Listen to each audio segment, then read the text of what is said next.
The key had a groove worn into it from being turned so many times by such small hands, and by third grade he could open that door without looking, without even really being awake yet, sliding it into the lock on autopilot while still thinking about whatever cartoon was going to be on when he got inside. Nobody drove him home. Nobody asked about his day within the first 10 minutes of being back, because there was no one there for those first 10 minutes, or the next 50 after that. He'd drop his backpack, get a snack, turn on the TV to noise more than content, and sit in a house that held his shape but nobody else's for 2 more hours. This wasn't unusual. That's what made it invisible. Gen X came up in the gap. Not a crisis. A gap. The space between 2 working parents and any real infrastructure built to catch what falls into that space. Divorce rates climbing. Both incomes suddenly necessary instead of optional. Latchkeys handed out because after-school care wasn't a phrase anyone used yet. A kid got a key instead of a plan. And a kid with a key figures things out. Has to. There's a specific kind of competence that gets built this way early, without anyone choosing it on purpose.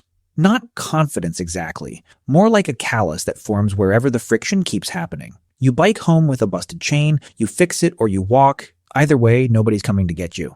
You fight with a friend, there's no adult mediating it that afternoon, so you sit with the fight alone until it either fades or doesn't. You get scared in an empty house at dusk when the sounds get strange, and you talk yourself down because who else is going to? Multiply that by 1,000 small afternoons, and you get an adult who can survive almost anything and doesn't quite know how to ask for help doing it. Ask a Gen Xer what they're like, and independent comes out fast, said with a kind of pride. Nobody built the muscle for noticing that the independence started as a workaround, not a personality trait, back when it was the only structure available at 3 in the afternoon. Here's the part that's harder to look at directly. That self-sufficiency wasn't a preference forming. It was a 6-year-old adapting to what was actually on offer, the way any kid adapts to any set of conditions without ever being asked if the conditions were fair. And once the wanting of something stops getting a response, you learn, quickly, almost without noticing the lesson land, to stop voicing the want in the first place.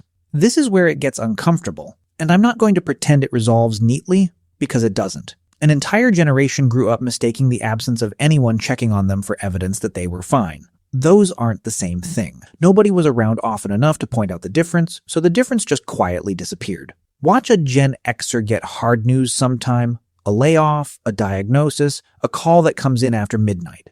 Watch how fast the face resets afterward, how quickly the posture goes back to neutral. Not because it didn't land, because somewhere back in a kitchen at age 9, crying alone stopped feeling like it did anything, and a reaction that doesn't do anything eventually gets edited down to something smaller and more portable. You learn that fast once. Alone. In a house too quiet for anyone to hear you test it. So what's left instead is function. A very specific, slightly brittle kind of function. The friend who shows up with a truck at 6 a.m. to help you move, the parent who's never missed a single game in 11 years, the coworker who hasn't taken a sick day since the Clinton administration and mentions it like a joke, except it isn't really a joke. Humor did a lot of the heavy lifting here too. It's not a coincidence that this generation's whole comedic sensibility runs on distance. A raised eyebrow instead of an open feeling. A joke instead of the thing underneath the joke. Sincerity requires a witness willing to receive it without flinching. And a lot of these kids grew up without one reliably in the room. Funny doesn't need a witness. Funny survives fine on its own, which made it the safer export. There's something almost tender sitting under all that irony, if you're willing to sit with it long enough to find it, which most people aren't, because the irony is doing exactly the job it was built for. A kid who got funny instead of held. That's not really a punchline. That's just what happened to a lot of them. Quietly. All at once, across an entire decade, without anyone naming it while it was happening. Something else was happening in parallel, and it's the part that explains a lot of what shows up now, decades later at family dinners that go a little tense around certain topics.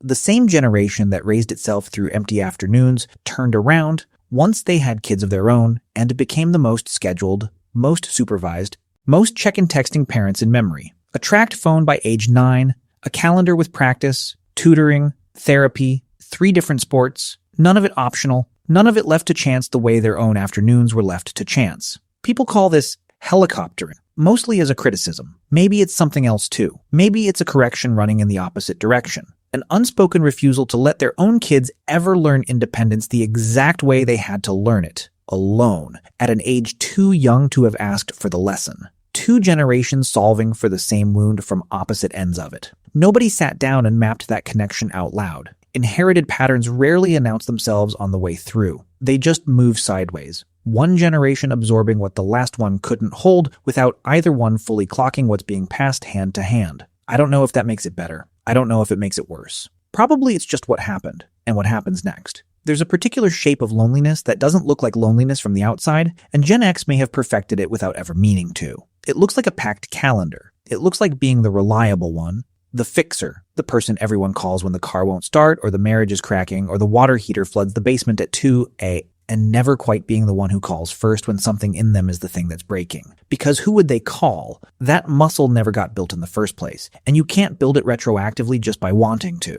Vulnerability needs somebody across from you, willing to actually receive it, unguarded. And a whole generation of kids grew up with fewer people reliably across from them than almost any generation on record. So, it atrophied. Quietly, the way anything does when it isn't used. No single injury, just years of disuse, until one day you reach for it in a moment that actually calls for it, and it simply isn't there the way you assumed it would be. Somewhere in that gap, though, another thing was quietly forming. One that's easy to miss if you're only looking for the damage. A specific resourcefulness that shows up now as an almost unreasonable calm in a crisis. Power's out, the flight's canceled, someone's bleeding, and there's a Gen Xer in the room already moving, already 3 steps into solving it before anyone else has finished reacting. That instinct didn't come from nowhere. It came from 1,000 ordinary afternoons where solving it yourself was simply what the day required.